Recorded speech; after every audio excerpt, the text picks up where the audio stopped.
Amigos, ¿cómo están? Qué gusto saludarlos. Gracias por estar con nosotros en Ciberdiálogos. Hoy tengo para ustedes una conversación de verdad muy, pero muy interesante. Un recorrido por el mundo de habla hispana en general, no nada más por América Latina, sino también por España, en voz de el que para mí es el mayor experto, no solo en América Latina entera, un observador privilegiado de la realidad latinoamericana por décadas, sino también del mundo español. Michael Reed, el periodista inglés Michael Reed, que ha escrito libros clásicos sobre América Latina, sobre Brasil y recientemente sobre España. Aquí está la edición en inglés de su libro más reciente sobre España, The Trials and Triumphs of a Modern European Country. Ya este libro está disponible también en español. Yo tengo conmigo la edición en inglés, pero ya está disponible la edición en español, como también de los otros libros clásicos de Michael Reed sobre, insisto, América Latina.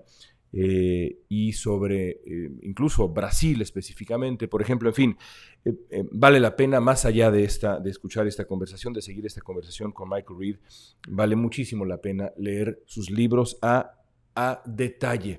Michael Reed ha tenido una larga trayectoria enfocado mayormente en América Latina desde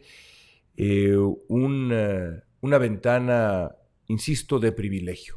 La revista The Economist. Michael Reed ha escrito la columna Bello durante largos años, la columna que cierra esa sección de las Américas, que quien lea la revista The Economist, algunos de nosotros lo hacemos religiosamente. Esa columna ofrece un punto de vista siempre de enorme lucidez, y sirve en muchos sentidos como una guía para entender realmente esta región. Michael Reed además fue corresponsal en América Latina y tiene, insisto, décadas de experiencia en esta región. Y aprovechando esas décadas es que lo invité para conversar sobre el pasado, presente y futuro de América Latina, específicamente de algunos de los países que conforman la región, y finalmente hablamos sobre España y el momento tan singular, tan complicado que vive también ese país. Una conversación a profundidad en Ciberdiálogos. Michael Reed.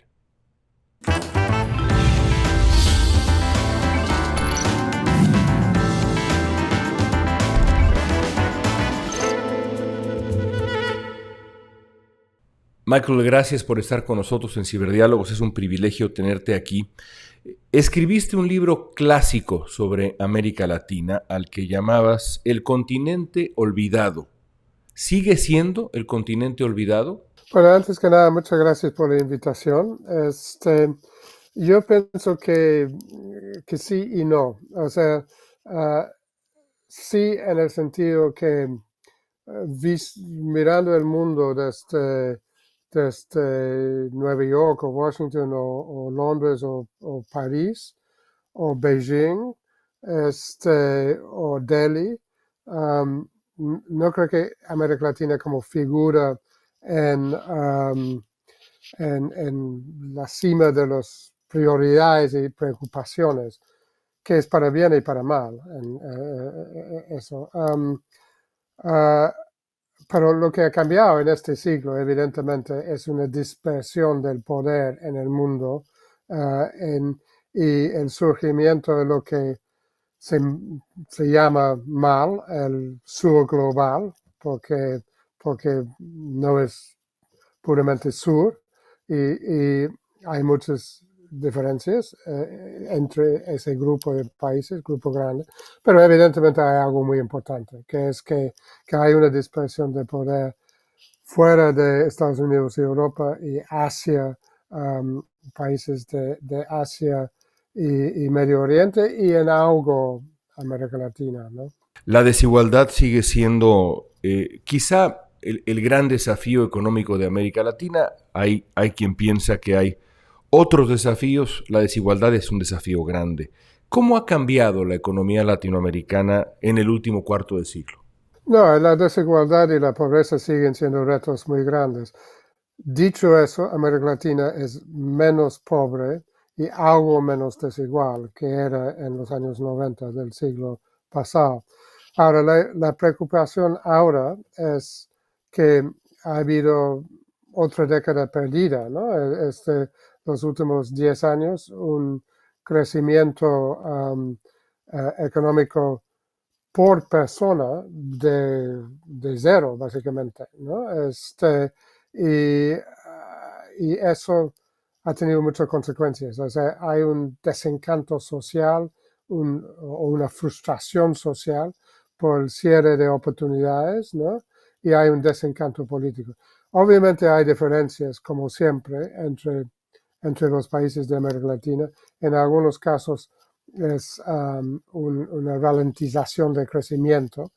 Um, y en otros, bueno, como México, por ejemplo, que están creciendo, pero podrían estar creciendo mucho más rápido, pero eso es otro tema.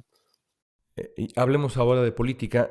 El péndulo político latinoamericano no cesa de oscilar, Michael. Durante buena parte de las últimas décadas, la región ha sido gobernada por la izquierda y a pesar del triunfo reciente de Milei en Argentina, la izquierda sigue siendo la fuerza dominante. En algunos casos, como en México, incluso se acerca a la restauración de un régimen hegemónico. ¿Cómo explicas la permanencia de la izquierda latinoamericana? No, yo pienso que se explica fundamentalmente por lo que acabas de mencionar, que es la pobreza y la desigualdad, ¿no? Y la desigualdad en América Latina es multidimensional, no es solamente monetaria, no de ingreso monetario, también es acceso a servicios y como trato también, ¿no? Entonces, hay como un sesgo subyacente hacia la izquierda, en el sentido que la izquierda hace de esos temas sus banderas, ¿no? Pero dicho eso, a ver, hubo una ola importante hacia la izquierda en la primera década de este siglo en la región, ¿no? Con Chávez, con Lula, con Evo Morales en Bolivia, etcétera, ¿no? Correa en Ecuador. Corea en Ecuador, Ortega gana en 2006 en Nicaragua, ¿no? Ahora, los ciclos políticos en muchos países se han hecho más cortos porque gobernar es más difícil que era en la época del boom de las materias primas, ¿no? Y México es un caso aparte en esto. Um, o por lo menos parcialmente. Pero en muchos países del resto de la región, yo pienso que viene una gira hacia la derecha otra vez, en parte porque esos ciclos son cortos, porque hay mucho descontento, entonces la gente vota por la oposición, que fue el patrón hasta este año, ¿no? Un motivo para pensar que va a haber una gira más hacia la derecha es que el tema de la inseguridad se ha puesto como prioridad número uno en muchos países y eso es un tema que suele favorecer a la derecha, ¿no? Ahora, este año ha sido interesante que no ha ganado la oposición ni en República Dominicana, donde Luis Abinader se ha reelegido, porque ha hecho un buen desempeño, me parece. Y en México, donde la candidata de Andrés Manuel López Obrador gana por un margen inmenso, porque yo pienso que podemos hablar de eso si te interesa, pero a mí me parece que López Obrador es un fenómeno político único en la región, por un lado, y por otro lado, la oposición está muy desacreditado, evidentemente, en México por una serie de factores, ¿no? Y, um, pero eso no cambia el hecho que si vamos a hablar en un par de años, yo sospecho que va a haber más gobiernos de derecha en la región, que es normal en la política, son los ciclos, ¿no? Hablaremos, por supuesto, de México, pero antes quiero regresar a esta idea de la reacción hacia la derecha, del péndulo político latinoamericano. Un ejemplo es Argentina. El ascenso de Javier Milei ha sido un fenómeno en sí mismo. ¿Crees que se trata de una reacción de ese péndulo político del que hablábamos después del kirchnerismo y sus deudas con la sociedad argentina, o es más la aparición de un líder populista mesiánico, una figura singular como Milei de gran arrastre popular, por razones más bien modernas, o se trata de una combinación de ambas? No, es una combinación de ambas, sin duda, ¿no? Porque hay un descontento de fondo en Argentina muy grande, porque es una década de fracaso económico, ¿no? La inflación crónicamente alta, la economía que crece muy poco, y toda esa maraña de controles y corrupción, ¿no? Y ahora, ¿por qué no fue capitalizado por el centro derecha tradicional, ¿no? Que hubiera sido lo previsible, ¿no? En el pasado?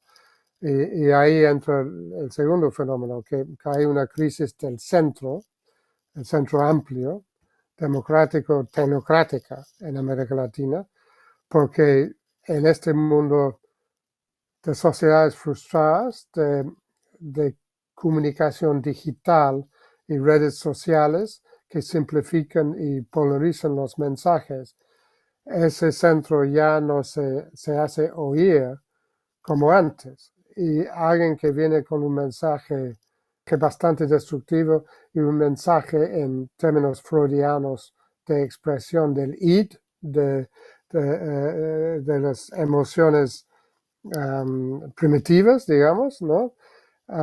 Capitaliza ahí. Y bueno, Milei tiene una visión de un estado mínimo y el llamado, lo que él llama anarcocapitalismo. Vamos a ver cómo le va con eso. Y quiero retomar justamente estas últimas palabras para preguntarte, más allá del propio Milei y de su histrionismo, Argentina enfrenta retos enormes. ¿Qué reformas estructurales en Argentina son indispensables y, como todas las reformas indispensables, dolorosas para que retome la estabilidad del país? Es decir, ¿hay algo en ese programa radical de Milei que es necesario, que es indispensable más allá del histrionismo? Bueno, yo pienso que por un lado Argentina necesitaba y necesita un plan de estabilización económica clásica, de ajustar la economía, porque el peronismo kirchnerista, en vez de enfrentar realidades económicas, siempre inventaba trucos para postergar ese ajuste. Entonces, hay dos cosas básicas detrás de la inflación en Argentina, que la inflación crónica. Uno es, y están vinculados, uno es un déficit fiscal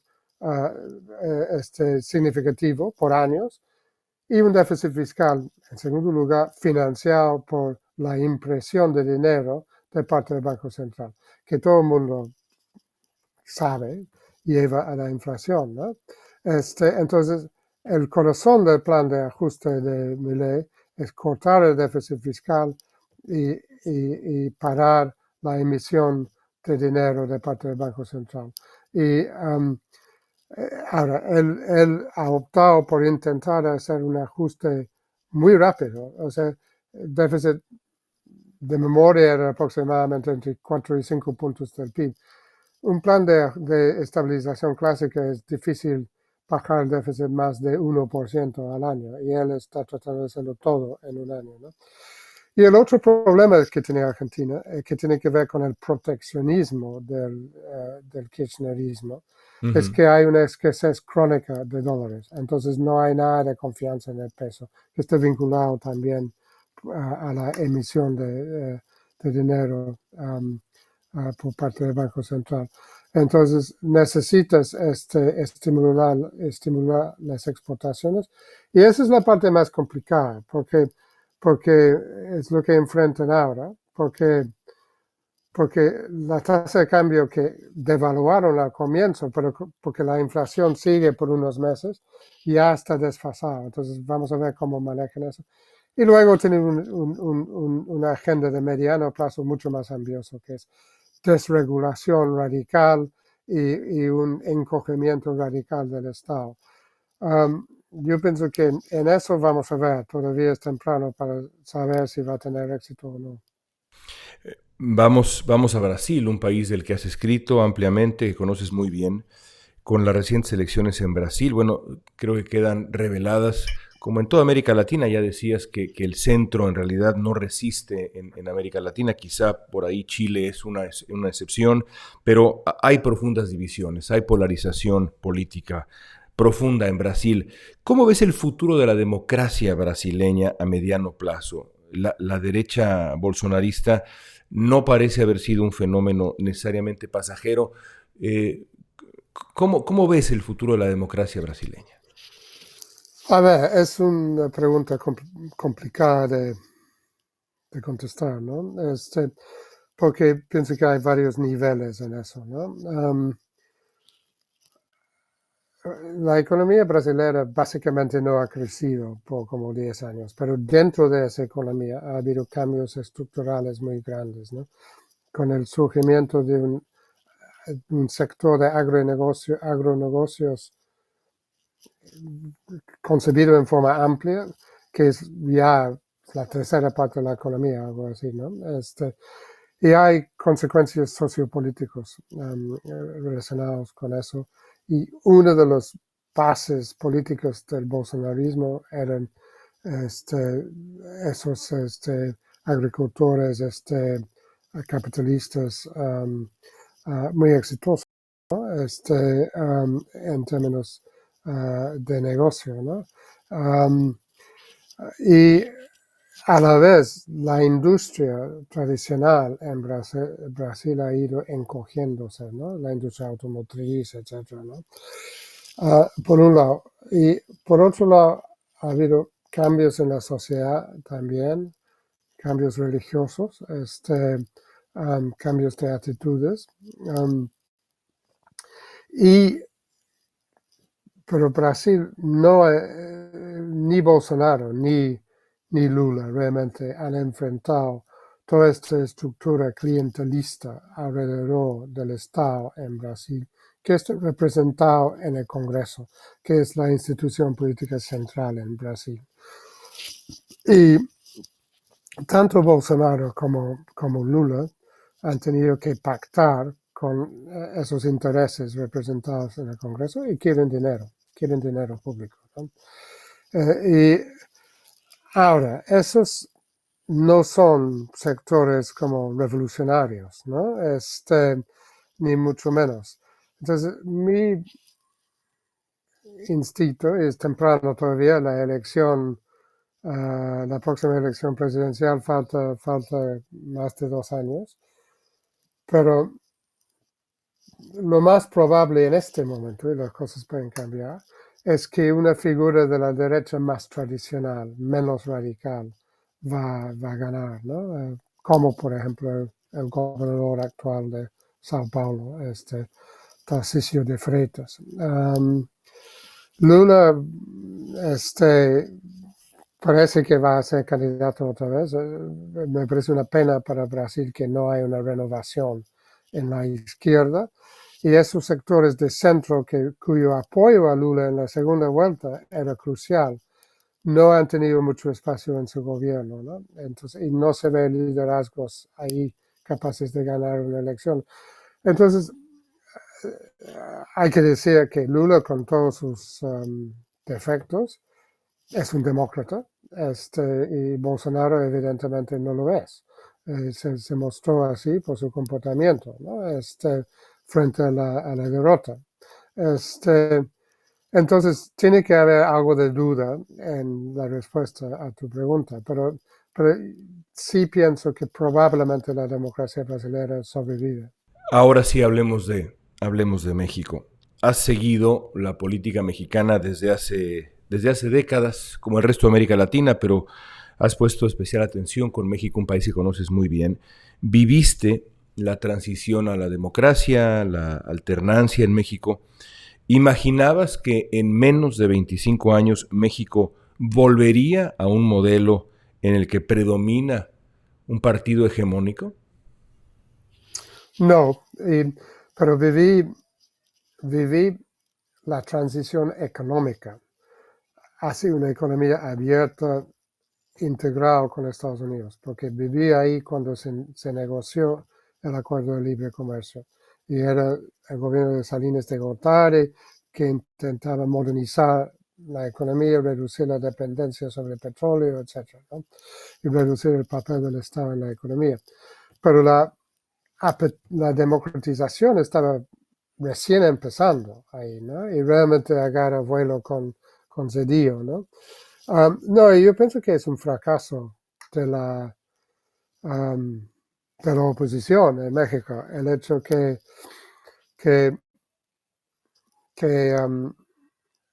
el descontento que hay en el país, porque ese proceso de abrazar la globalización ha sido aceptado y es legítimo en un sector muy importante del país. Pero hay otra parte del país que nunca entró plenamente en ese proceso de globalización y que siente que no se ha beneficiado mucho con la democracia liberal, ¿no? Y López Obrador, que más allá de lo que si uno le gusta o no a él, en términos puramente analíticos, me parece uno de los políticos más efectivos en el mundo de hoy, ¿no? Primero porque conoce a México y sobre todo ese México que no se siente tan incluido en el México global, lo conoce como nadie. Después de haber viajado por el país pueblo por pueblo, y recuerda la gente en cada pueblo, etc., ¿no? Y eso le da una conexión con una mayoría de la población, 60% de la población, muy cercana, una conexión afectiva, una conexión de confianza, ¿no? Pero por otro lado, yo pienso que la oposición, sobre todo el PRI, con el gobierno de Peña Nieto, tiene un grado altísimo de responsabilidad por la popularidad de López Obrador, porque fue un gobierno evidentemente corrupto y decepcionante, y de un capitalismo de amigos, y todo eso ha hecho la tarea mucho más fácil para el opositor. Entonces yo pienso que la oposición enfrenta la tarea de reinventarse. Yo supongo que lo van a intentar empezar ese proceso ahora, ¿no? Porque el mensaje que han recibido de los mexicanos es muy contundente, ¿no? El López Obradorismo ha interpretado ese resultado de la elección como una validación definitiva, diría yo, de su proyecto. Incluso ha comenzado a impulsar reformas auténticamente polémicas que han generado una reacción de precaución, por decirlo menos, de los mercados, los inversionistas y otras voces que advierten problemas graves, riesgos importantes y sugieren humildad. ¿Qué te preocupa del panorama que va a enfrentar Claudia Sheinbaum, no nada más en México, también pienso en la relación con Estados Unidos, si es que finalmente gana Trump, e incluso si se reelige Joe Biden? ¿Qué te preocupa del panorama que enfrentará Sheinbaum? Bueno, nada es definitivo en la vida, ¿no? Pero es verdad que es un triunfo que por su escala es muy contundente y abre la posibilidad de una concentración muy grande de poder en el Ejecutivo y la abolición de los pesos y contrapesos que son integrales a la democracia liberal, ¿no? Y de hecho yo pienso que para Claudia Sheinbaum es un problema, esta escala de la mayoría, porque yo pienso que ella enfrenta una elección, hay dos caminos que ella podría tomar. Uno es intentar hacer un gobierno progresista socialdemócrata, que con incrementos de impuestos y para financiar un estado de bienestar más, más amplio y más efectivo, y reformas en el campo de los derechos, porque ella es una feminista, a diferencia de Andrés Manuel López Obrador, etcétera. Entonces, eso es un camino, un gobierno socialdemócrata, progresista. El otro camino es seguir con un gobierno, ¿no? Y el hecho que están con a puertas de esta supermayoría legislativa hace que es más difícil para ella apartarse de las reformas constitucionales propuestas por Andrés Manuel, que implica una concentración, que son de naturaleza populista, en el sentido que los líderes populistas no admiten la posibilidad de una sociedad civil autónoma, de instituciones autónomas y que intervienen en la relación entre líder y pueblo entre comillas, como sujeto político, que no es lo mismo que la ciudadanía, ¿no? Entonces, los populistas siempre quieren tomar control del poder judicial y el poder electoral.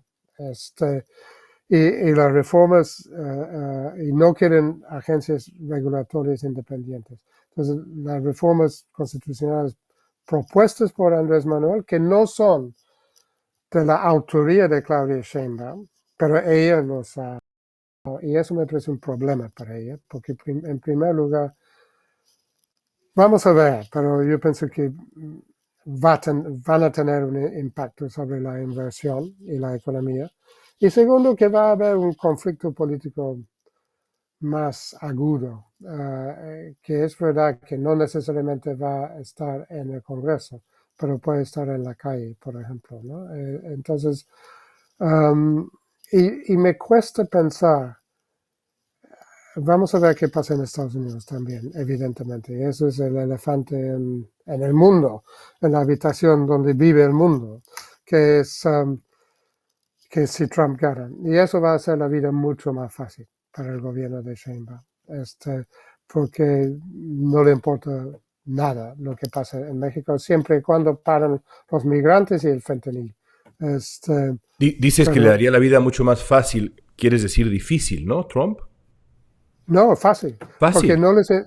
Porque siempre y cuando el gobierno hace lo que puede para parar los migrantes y el fentanil, que sí lo harían, y Andrés Manuel hizo, entonces Trump no le importa nada la política interna de México, ni los derechos humanos, ni la democracia, ni nada. Será simplemente transaccional, como fue con López Obrador. Tú haces lo que yo quiero en migración. Absolutamente transaccional. No adviertes, sin embargo, un riesgo de radicalización en el segundo periodo de Donald Trump, ya sin riendas, ya sin necesidad de reelegirse, quizá con el control de al menos de la mitad del Congreso y del Poder Judicial, como hemos visto. Los republicanos dicen, vamos a atacar a México si no se detiene el fentanilo, medidas unilaterales, el propio Trump las ha impulsado, fue uno de los grandes temas en la primaria republicana, el atacar unilateralmente México. ¿Eso implicaría una dificultad? ¿O como López Obrador crees que es nada más, digamos, retórica electoral? Bueno, suelo pensar que es lo segundo, pero tú estás allá, tú estás más cerca a esto. Hace todo indica que la gran prioridad de Trump en una segunda presidencia sería la revancha. Y sería la revancha contra lo que él llama el Estado profundo, o sea, las instituciones, ¿no? Y un servicio público, un poder judicial que a pesar de la politización lamentable de la Corte Suprema, es un poder judicial básicamente independiente y un servicio público profesional, ¿no? Y pienso que eso va a ser su prioridad. Si va a quedar suficientes adultos en la habitación para desalentarlo de atacar a México, yo supongo que sí, pero vamos a ver, ¿no? Pero también yo pienso que hay, con el panorama que se abre en México, hay el riesgo de una radicalización del proyecto de la cuarta transformación, entre comillas, ¿no? Porque juntando las medidas populistas de López Obrador con el izquierdismo tipo UNAM, o tipo parte de la UNAM, porque no es toda la UNAM, de Claudia Sheinbaum, ¿no? Entonces vamos a ver, ¿no? Te hago una pregunta más de América Latina, un par de España y terminamos. El populismo, de una u otra forma, ha estado siempre en la esfera latinoamericana. Hay quien diría que ha ido en aumento en varios países latinoamericanos. También ha aumentado el atractivo de lo que se llama, o podríamos llamar, autócratas competentes, o por lo menos la percepción de la competencia. Pienso en Nayib Bukele en El Salvador, que reciben enorme apoyo, adoración, cheques en blanco. Hay quien justifica a figuras como Bukele diciendo, la democracia no nos ofreció nada, este hombre nos ha resuelto lo que nos importaba, que se quede el tiempo que quiera. Ese tipo de autoritarismo y el autoritarismo en general en América Latina sigue siendo un riesgo latente. Eso yo pienso que es el riesgo mayor para la democracia en este momento, porque los militares ya no tienen el apetito para ejercer el poder directamente, felizmente. Entonces, en este clima de mucha frustración y mucha preocupación por la falta de bienes públicos básicos, la seguridad, servicios públicos que funcionan, y oportunidades económicas, un hombre fuerte que ofrece, entre comillas, que ofrece arreglar esos problemas, tiene mucho atractivo. Ahora, para una parte importante del electorado, ¿no? Y sobre todo con el descrédito del centro tecnocrático. Ahora, dicho eso, y Bukele evidentemente era otro presidente que se reeligió en este año, aún contra las reglas, pero yo pienso que es muy difícil de exportar el modelo Bukele.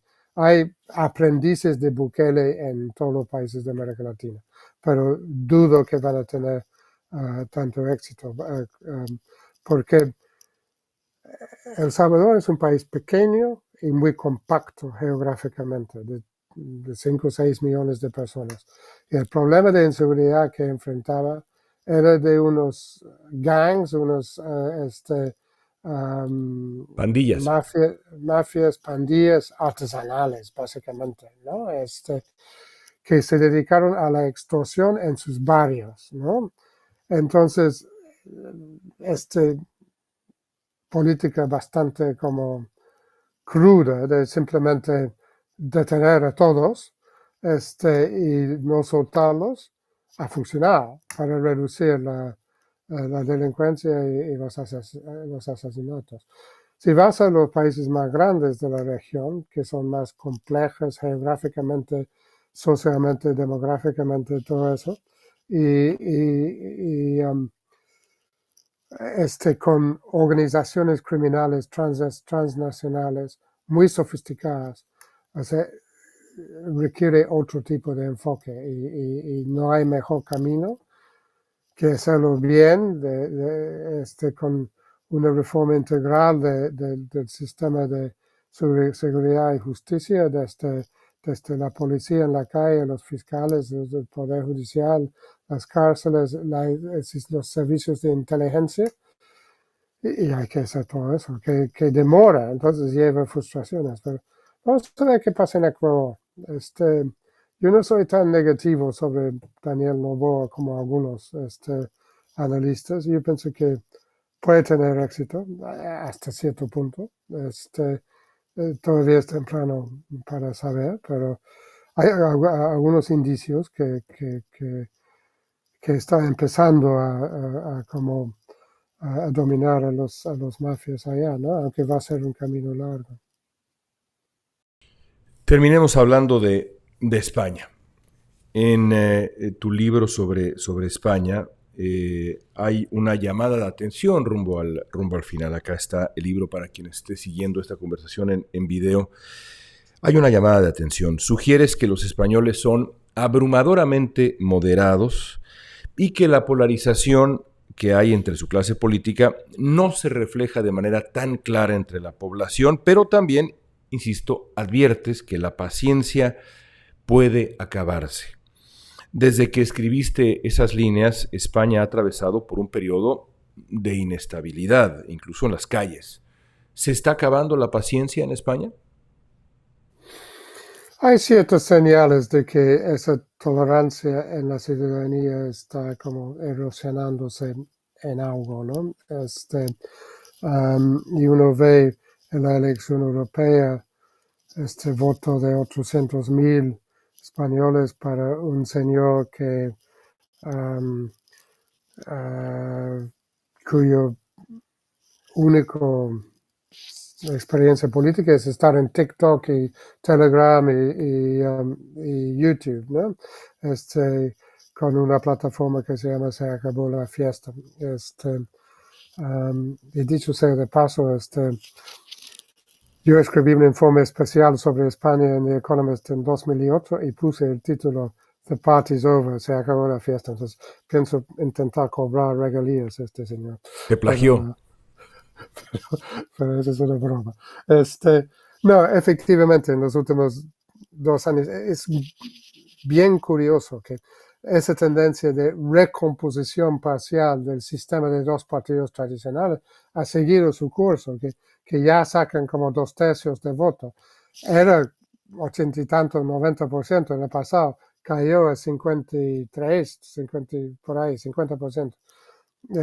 Y se ha recuperado, pero a la vez la polarización entre esos 2 partidos que en el pasado colaboraron en temas básicos constitucionales ya está muy tensionado, en parte porque Pedro Sánchez ha adoptado esta teoría que originalmente era de Pablo Iglesias, de líder fundador de Podemos, de bibloquismo, como lo llaman en España, de 2 bloques, y que citó la izquierda, el Partido Socialista a su izquierda, y los grupos nacionalistas en Cataluña, País Vasco y Galicia, que no son tan de izquierda, pero bueno,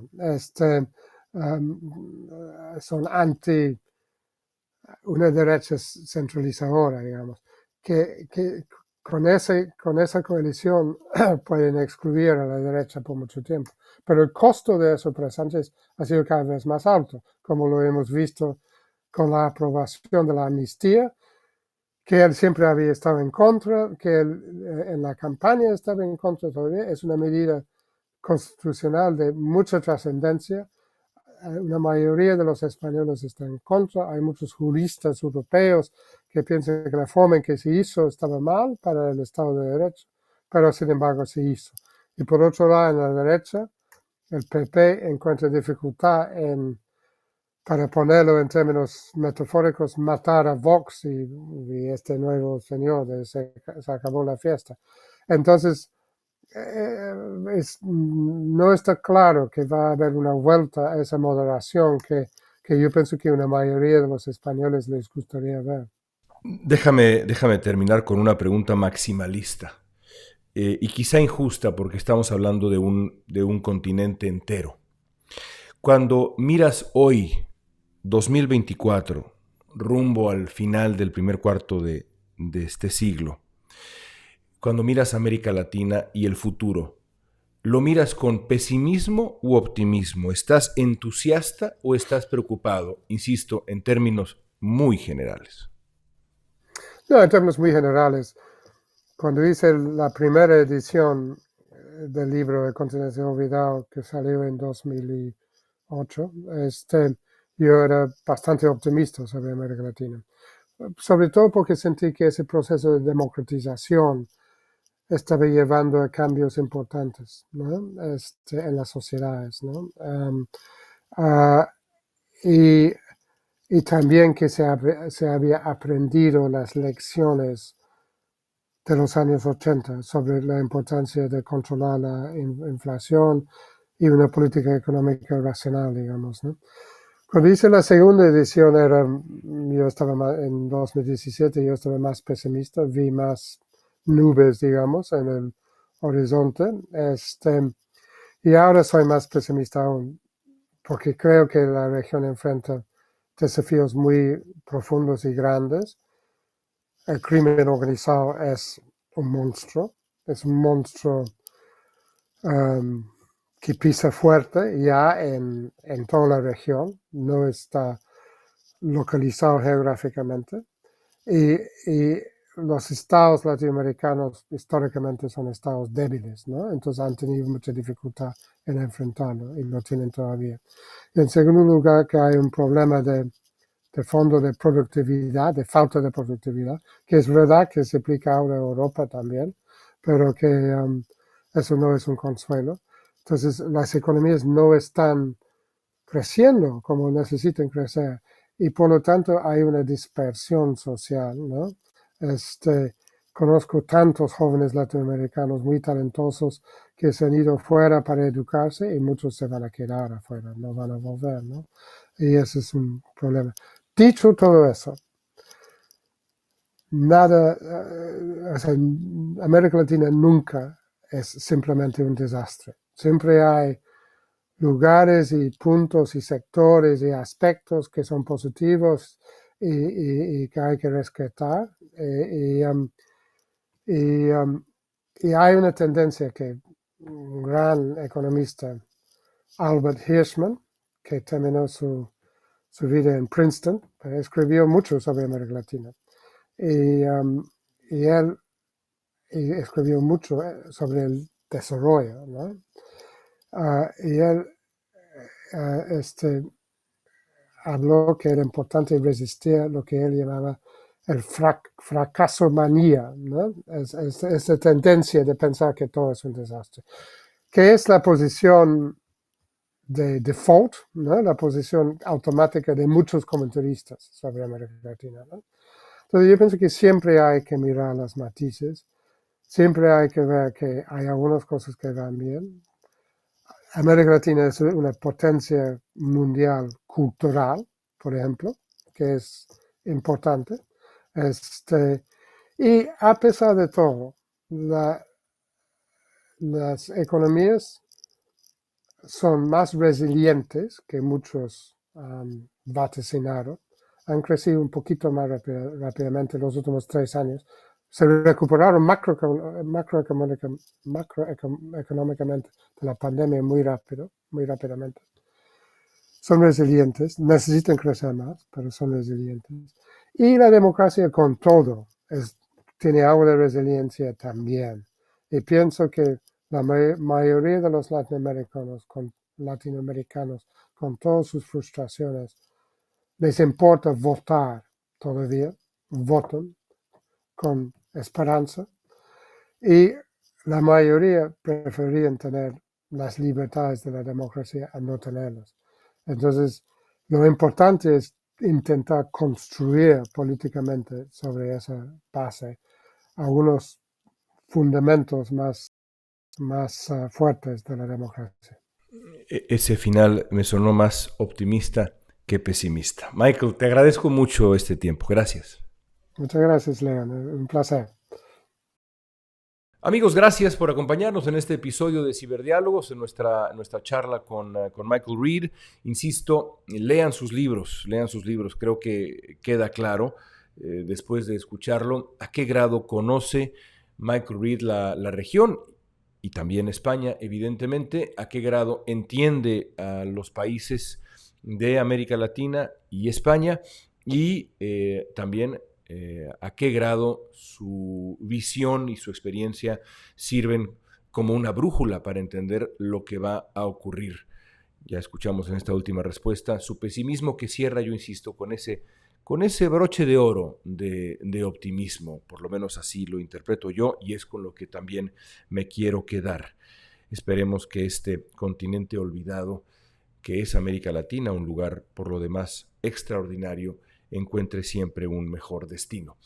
Para eso haremos lo nuestro, nuestra pequeña parte, nuestro pequeño granito de arena desde el periodismo. Gracias por acompañarnos. Como siempre, los invito a seguirnos en redes sociales y también a apoyar Letras Libres, a suscribirse a la revista, a suscribirse a nuestro sitio de internet, a nuestra página en YouTube, a nuestras plataformas en podcast y a estar aquí el próximo lunes cuando tendremos una charla más en Ciberdiálogos.